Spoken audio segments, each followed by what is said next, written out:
В следующее столетие нашей славной летописи Ингушетия уверенно входит с хорошей основой для дальнейшего развития. Уже более 30 лет, являясь равноправным субъектом Российской Федерации, получив дополнительные возможности для своего развития, республика шаг за шагом, преодолевая трудные моменты, продвигается к главной цели – благополучию республики и каждого ее жителя.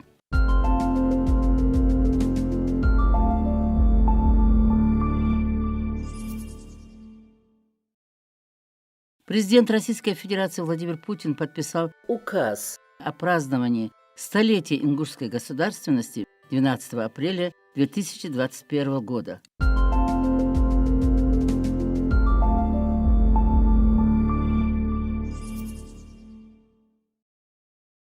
Ингушская автономная область, национально-государственное образование ингушского народа 1924-1934 годов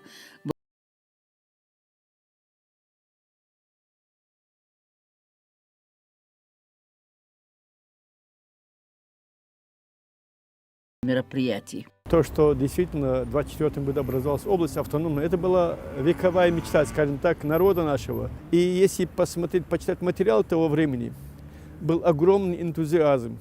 Люди уже воспряли духом. Действительно, в начале 20 века очень много появилось ингушей лидеров, масштабно мыслящих, политических лидеров. И в этом ключе оказался, конечно, выбор пал на Идриса Зязикова. Поэтому и то, что он и до этого в Горском совнаркоме работал, и руководителем ЦИКа был, и наркомом внутренних дел был, он же прошел через Горский ЦИК. Главным в его характере было то, что он умел политически мыслить, политически действовать. И он в команде работал. Это важнейшее событие в истории народа и определило его будущее в 20-21 веках. Была цель, значит, образовать свою область, чтобы она была равным среди равных, чтобы она могла дальше развиваться, чтобы образование, культура, наука, вот то, что он обращал предельное внимание.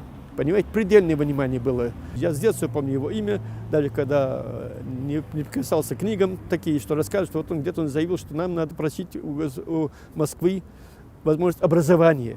Не другие какие-то материальные вещи, а просить образования. Образование. Только человек, говорит, с ручкой может победить. Он сегодня будет править, завтра будет править. Он заложил основы государственности ингушской, сумел в этих основах дать пока отправную точку дальше, чтобы шли. Ведь всего 5 лет человек руководил. У истоков создания автономии стояли представители народа, чьи имена вечно будут жить в памяти. Идрис Зязиков, Юсуп Албагачиев, Али Гарчханов, Иналук Мальсагов и многие другие. То вот память о нем должна быть не просто дать название, а память должна быть именно следовать его примеру, да, поступках, делах, мышлении государственном. Он просто работал, знал, что его история поставила на это место, и он должен отвечать перед своим народом. Просто нужно помнить, что область создавалась не на пустом месте. Вот это была главная цель, чтобы народ показал себя, свои лучшие качества, чтобы развиваться народ мог, чтобы он чувствовал себя равноправным среди всех. Поэтому, когда мы празднуем столетие, почему тогда они работали самоотверженно, а почему сегодня мы не можем работать так самоотверженно? Мы все. Да мы все. Человек должен начинать с себя. Не требовать, а с себя. А что ты сделал? Я всегда, когда въезжаю в Магаз, приезжаю сюда, я всегда вспоминаю 99 год, 4 января, когда впервые сюда органы управления перешли, 99 год. Ничего, кроме тех 3 зданий, и то недостроенных еще, даже 3 здания недостроены были. Сегодня это город. К сожалению, так сложилось, что на пути к сохранению и развитию ингушской государственности было много преград, трагедий. Депортация 1944 года,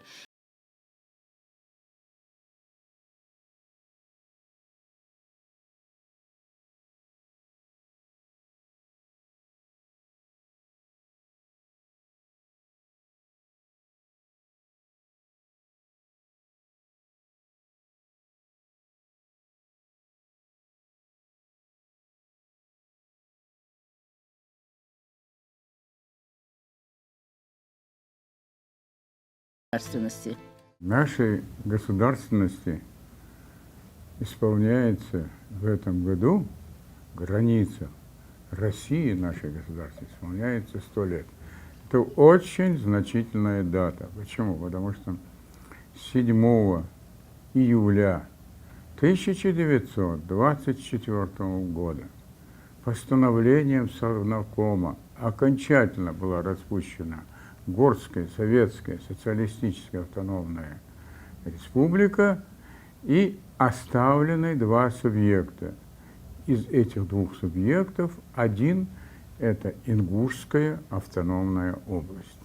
Административным центром Ингушской автономной области был город Владикавказ. Для нас это огромная дата еще. Почему? Потому что формировались первые кадры, административно-управленческие кадры. Поэтому научный потенциал, административный потенциал и управленческий потенциал как раз-таки и сформировался первые годы нашей государственности, это начиная с 1924 года и до 1934 года.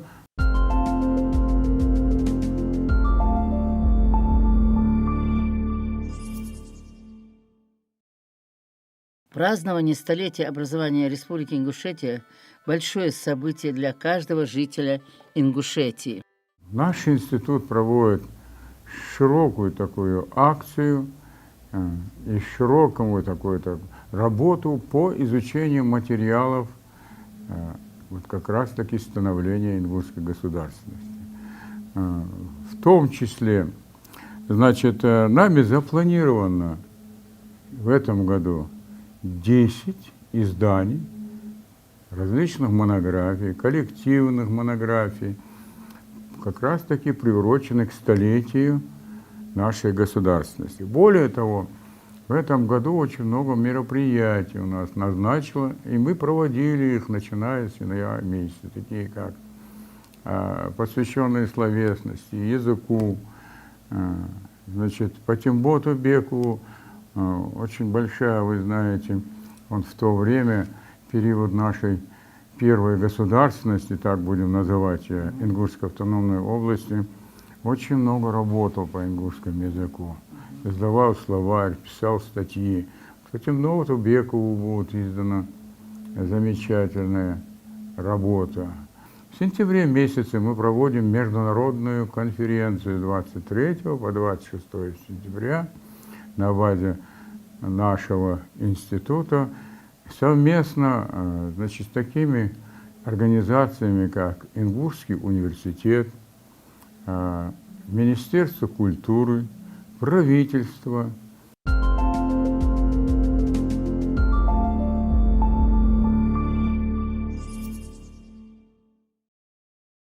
За этот исторический период Ингушетия проделала огромный путь. Созданы образовательные учреждения всех типов, учреждения культуры, включая все населенные пункты, где построены дома культуры, театры, в том числе и Национальный театр, музеи, сеть библиотечных учреждений, органы печати. И вся эта инфраструктура создана со дня основания республики.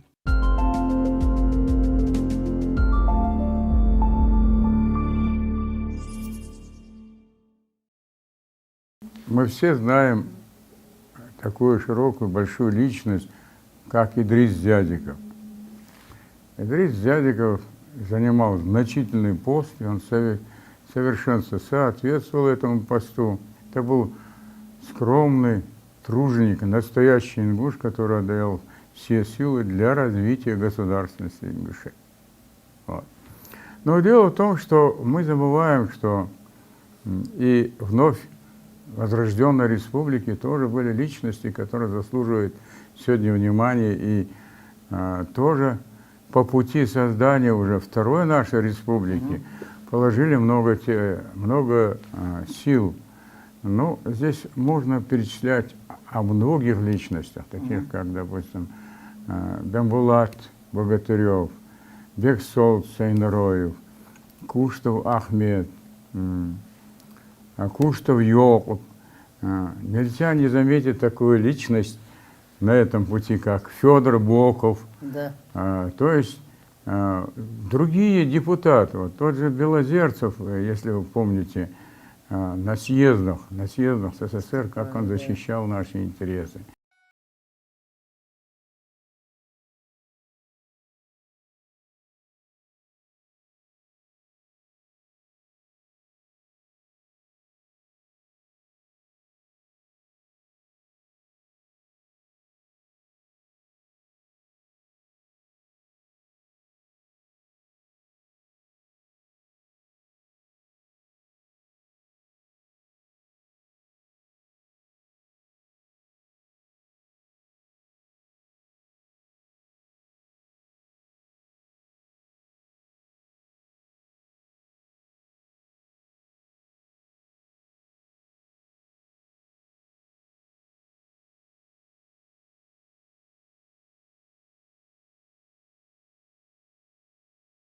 Государственности.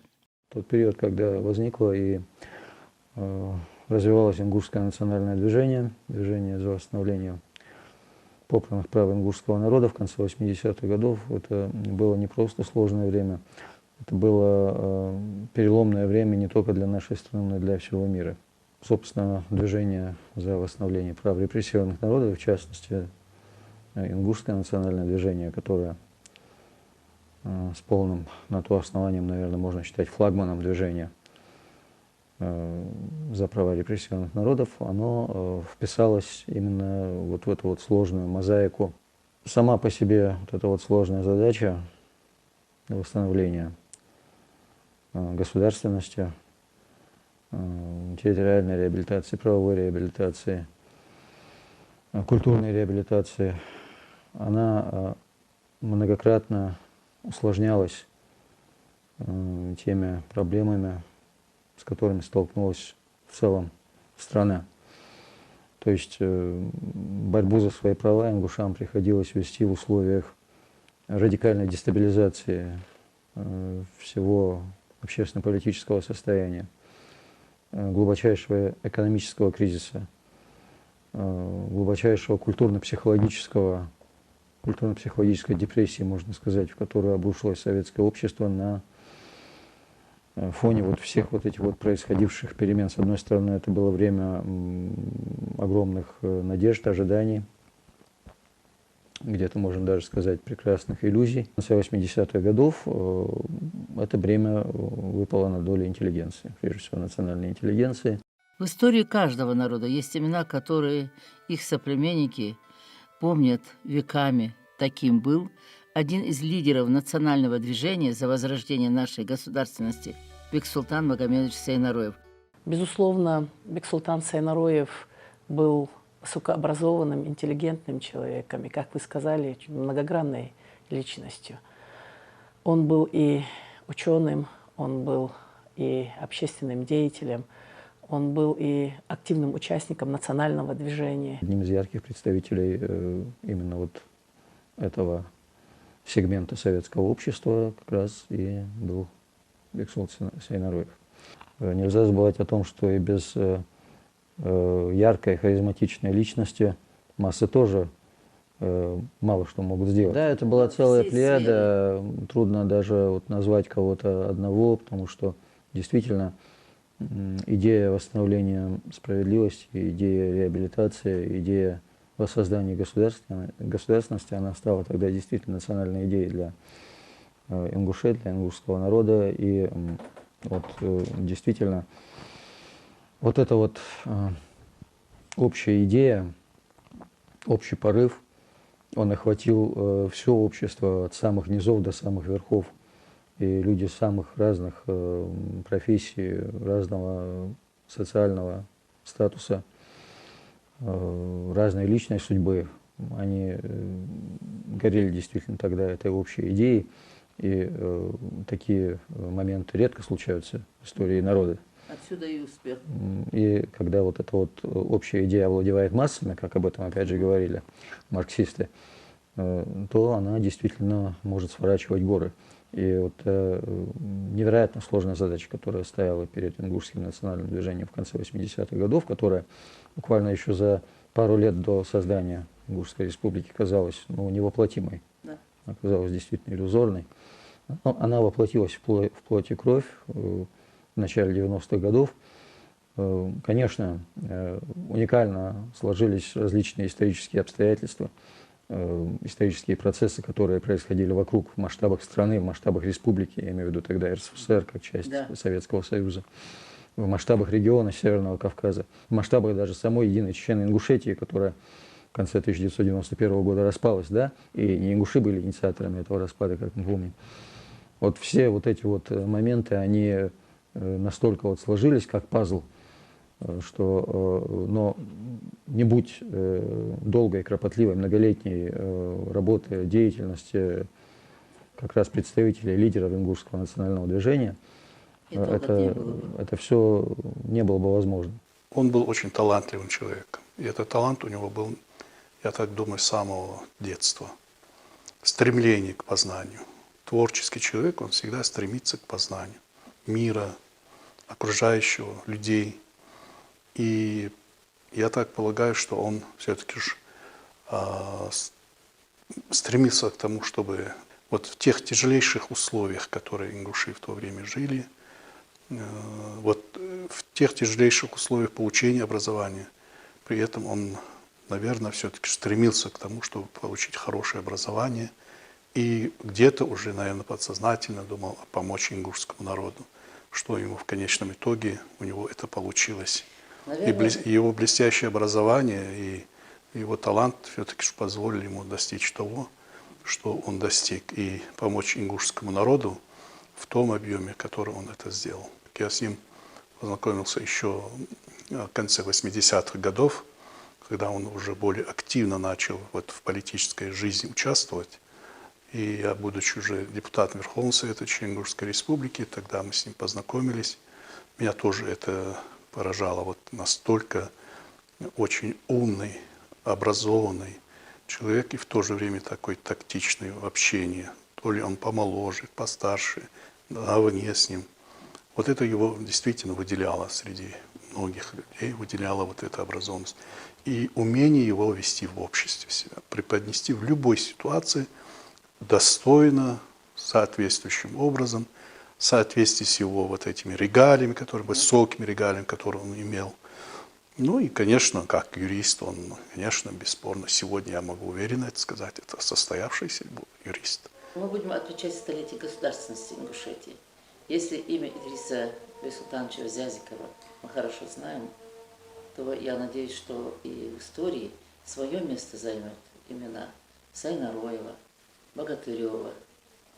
Да, Дарсигов, Да. Куштов, очень многие другие, которые в то время работали. Все они известны, все о них мы знаем, помним о них, о вкладе помним.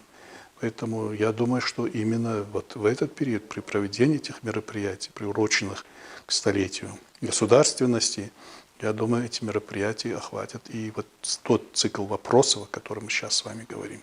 Это были люди действительно наиболее так продвинутые, получившие образование в Советском Союзе, еще в Казахстане или еще где-то в каких-то других городах. Вот. Но люди эти, конечно, не смогли бы работать, если бы они сами не верили. И они верили в то, что делали. Может быть, правильно. Да, там оказались движения все непростые, сложные, неоднозначные. Так не получалось. Но то, что они искренне где-то даже пожертвовали своей карьерой, своими жизненными интересами, это бесспорно. Все, конечно, это и как предпосылка, как необходимые условия борьба за восстановление всех тех, в общем-то, вещей, которые приписывали, там, скажем, в том числе и нашему народу. Поэтому они свой вклад внесли в то, чтобы действительно освободить нас от тех наветов, то, что было, и по-своему предложить то, что они видели. И, может быть, это было, выглядело так привлекательно и все это, да, но, может быть, не совсем было глубоко понимание вот этих политических процессов. Вот если быть объективным во всем, партия НИСХО под руководством Исикадзева и оргкомитет, значит, под руководством Сейнроева. И та, и другая организация сыграли огромную роль в создании нашей республики, поэтому я бы не стал давать приоритет какой-то из этой стороне. Почему? Потому что очевидно, что при всех разногласиях, мелких разногласиях, которые тогда существовали, Цель была одна из этих сторон, в любом случае направление нашей государственности поддерживала другую сторону. Поэтому вот этот вот, я бы сказал, двойной фронт движения народного, а и за оргкомитетом, и за НИСХО стояла масса людей, а ингуши всегда были сторонниками собственной государственности. И всегда стремились иметь свой флаг, свою республику, свой герб. И для них, ну, это, можно сказать, смысл жизни сегодняшний, поддерживать свою государственность, идти вперед, всячески укрепляя свой государственный строй и, естественно, в рамках Российской Федерации. 30 ноября 1991 года состоялся референдум ингушского народа по вопросу восстановления ингушской государственности путем образования Ингушской республики в составе Российской Федерации. Желание иметь свою республику подтвердили 97,4% участвовавших в референдуме.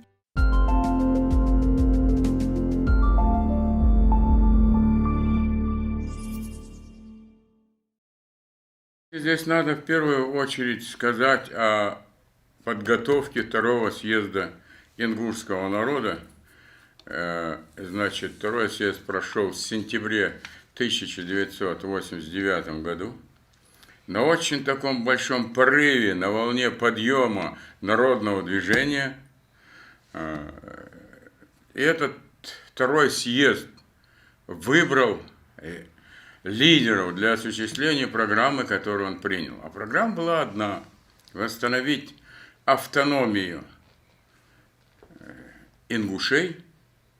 И вот в соответствии с этой программой, то есть автономия, это значит государственность, тогда так понималось, восстановить государственные ингушей, государственность, которая, в общем-то, была прекращена в 30-х годах 20 века, и был выбран оргкомитет. Естественно, в оргкомитет входили доверенные лидеры народа, из которых потом были выбраны и депутаты Верховного Совета ЧИ СССР, и депутаты Верховный Совет СССР, и депутаты уже в 90-м году Верховный Совет РСФСР.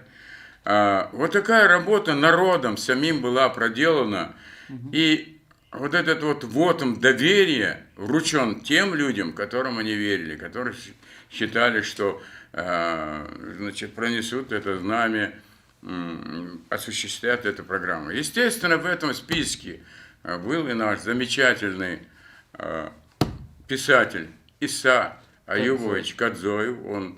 Его избрали председателем оргкомитета, он первый председатель оргкомитета. Затем его сменил Бексолт Сейнроев. Из этой же среды, из состава оргкомитета, значит, вышли Бембулат Богатырев и многие другие депутаты, в том числе Фаргеев, Хамзат, Да, вот, которые и все проделали эту остальные. работу. Делегатом на этом съезде был тот же Муса Дарсигов. Мы с вами, уважаемая Хава Абадиева, были делегатами на этом съезде. Мы все эти процессы видели. Это была подлинная народная волна стремления к государственности. Ну и вот благодаря Аллаху все это осуществилось.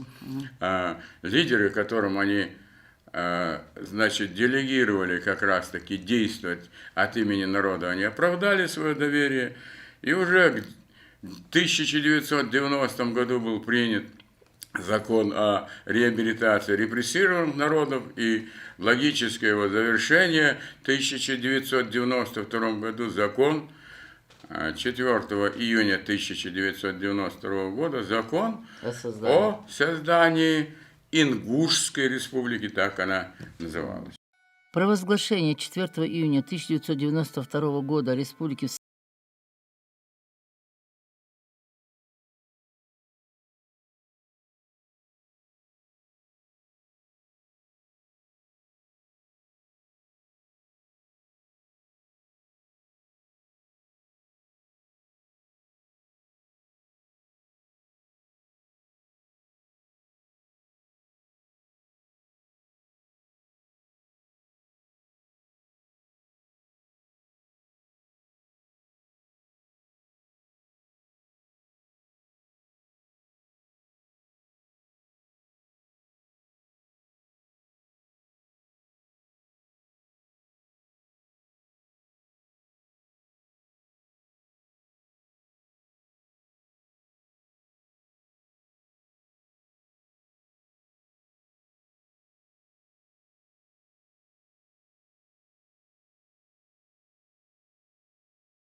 процента граждан.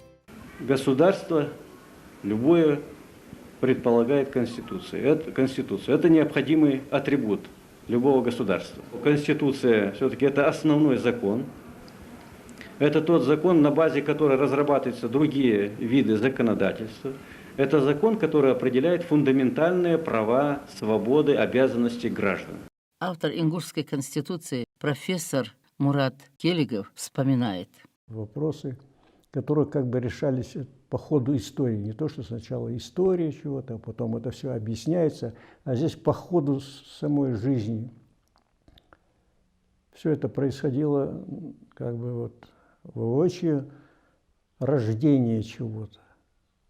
Что-то создается. Государственность или способ государственной жизни в государстве. Работа моя была, называлась «Главный советник президента по государственно-политическому строительству Ингушетии». Получилось так, что я занял свое место, которое, видимо, Всевышний мне и предопределил писать Конституцию. Но я узнал, самое интересное, что я, который все знал, оно это так быстро протекало. Иногда процессы моментально решались прямо по ходу истории. Это вообще было интересное время. Это романтика сплошная была. Я зашел к Руслану Плиеву, глава администрации президента был Руслан Плиев. Слушай, говорю, ты знаешь, что там к нам, говорит, приезжает, говорит, из Госдумы? Я говорю, кто приезжает? Много приезжает. Нет, говорит, Конституцию писать. Я говорю, нет, он со мной не говорил по эту тему. Но он говорит, смотри, говорит, это через неделю, говорит, он сказал, что через неделю, может быть, они даже приедут. Через неделю, я понимаю, а он уже сказал, значит, он что-то такое уже, значит, уже решил, там Москва переговорил, что будет писать Конституцию. А Конституцию для него писать было, а почему он решил, что приедет с Госдумы, потому что он даже мне, я советник, он, может, что-то чувствовал или знал, что я там не очень доверяю кому-то, вот. И раньше времени, там, как говорится, ничего не делал, вот. Но и ждать тоже нельзя было. Через неделю, если приезжает, ну, короче, я понял, надо идти к Каушу. Я зашел, я говорю, это, а что, приезжает? Приезжает, конечно, даже Конституцию надо писать. Я говорю, надо. Я говорю, почему? У меня первое, что у меня, это, а почему, говорит, приедут? А, приедут, говорит, с Госдумы. Я говорю, а почему с Госдумы? А у нас некому писать. Если это мой дом, я и должен определять порядок, что можно делать, что нельзя, что достойно, что вредно, что опасно. То есть есть какие-то вещи, нельзя делать, поручать кому-то. Короче, я говорю, да, так сделаем. Я буду искать и выяснять, есть ли человек, который напишет Конституцию. И процесс пошел.